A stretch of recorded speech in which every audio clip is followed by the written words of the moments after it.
Hi everybody, this is Dennis doing the full review of All-Star Comics number 3.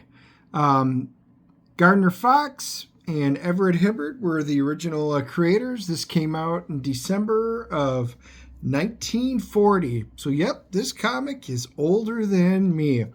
This is the Facsimile edition that they put out. Current price is a $6.99.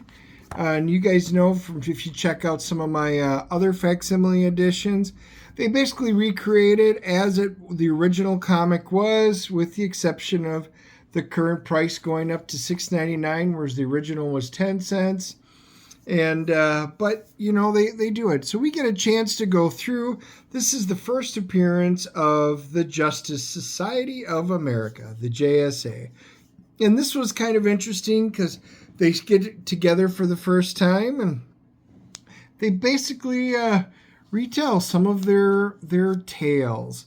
So it was a neat way to get together and kind of see who the characters are.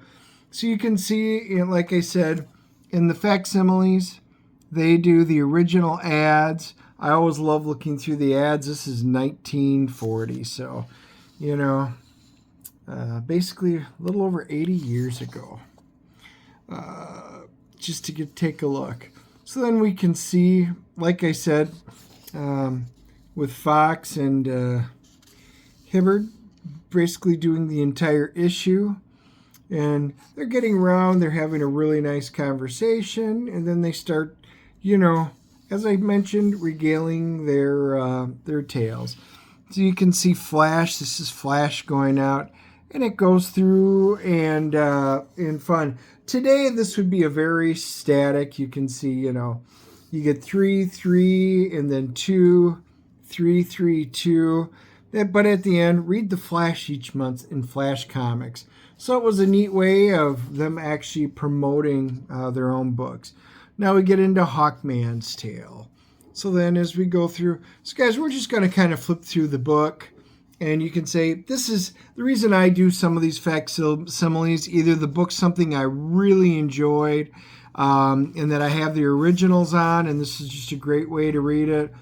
Or like in this case, JSA was never one of my most favorite books that I picked up, so chances are me ever going back and owning this are pretty slim.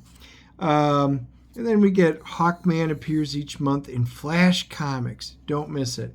And then, you know, you can see Hawkman, you can see Spectre.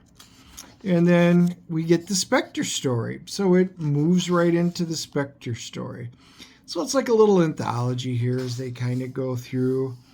And this is newsprint, which I do like. You know, it's definitely different coloring from the original, but it really, I think, really holds true of the original feel. Follow the Spectre's exploits each month in more fun comics. So again, they're cross-promoting some of their other stuff. So they were actually pretty good about this even way back then. Look, Our Man appears in every issue of Adventure Comics.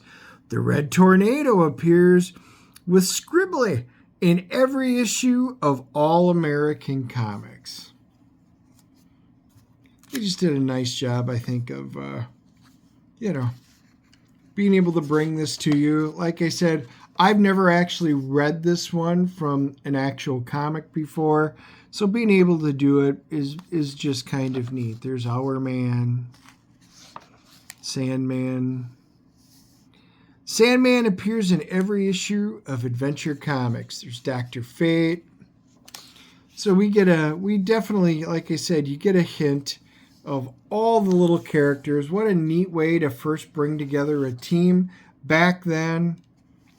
You know, this is before Avengers. You know, this is just cool stuff. An exciting adventure of Dr. Fate every month in more fun comics.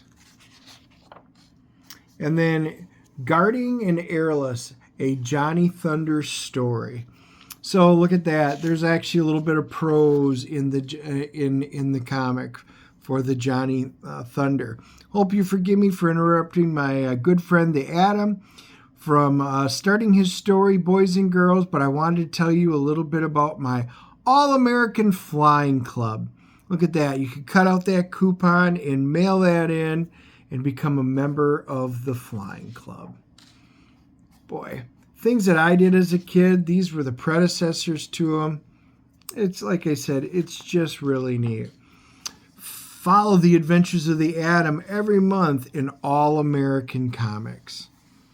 I love it. You can just see him sitting around the table. Right. That is neat. So as we get done, oh yeah, original Green Lantern. And look at that. Yep, I do have a soft spot in my heart for these old comics just because they were so new and they were really, trying to generate stuff for kids. The Green Lantern appears every month in All-American Comics. Just the last word, boys and girls. I love the last panel. Before I leave with the rest of the fellows, be sure to read the announcement of our editors on the next page. See, they broke the fourth wall already. Then they the editors give a thanks. Thanks a million, boys and girls, for the very wonderful reception you gave to All-Star Comics Quarterly number 1 and 2, both of which were complete sellouts. Hope you both enjoyed reading this issue of All-Star Comics as much as we have enjoyed getting it out for you. In the next issue of All-Star Comics number 4, you will follow the adventures of one of your favorite characters pictured on this page in one big episode in which they work hand in hand with the chief of the FBI in Washington. And we all know you will get a greater kick out of the last issue than you got out of this one. So, they're already priming you for the next issue. Attack the enemy with these dive bombers. Drop. Oh, I love it. How they look so good in there. Now, I actually had some of those where you put the cap from cap guns in it. You could put them in the top and they would go down. They would have an impact and go. And then here's your super prizes. Boys and girls, super prizes for you from the American Specialty Company. So, again, I like the ads almost as much as I like the books. They're just really cool stuff. So, guys, that's pretty much it in a nutshell. The winter issue of 1940. Featuring everybody. What a great way to flip through. And, if you like the old ones and you don't have them in a collected volume, you're a JSA fan, this might be a really cool thing. Yeah, it's $7, but it's $7. Go try buying even a beat-up copy of this. Yeah, good luck. So anyway, what a neat way to do it. Smash that like and subscribe button. That way you know when I do full reviews like this. I'm giving this an 8.0 just on nostalgia, CGC rating. When I put out my full reviews like this, I'll do quick flips of the new books each week that I pick up so you guys can kind of see what's out there from a lot of the independent titles usually. And we do unboxings for new toys. I had just done one for The Last of the Seekers by Patrick Thomas Parnell, which was great. The toy's cool. I just finished reading the comic. And on Wednesdays, we do a live stream where we bring on comic creators, writers, inkers, colorists, artists, and you guys get to interact and ask questions, and we have great discussions, and I hope you guys join us for that. So anyway, look forward to seeing you all real soon.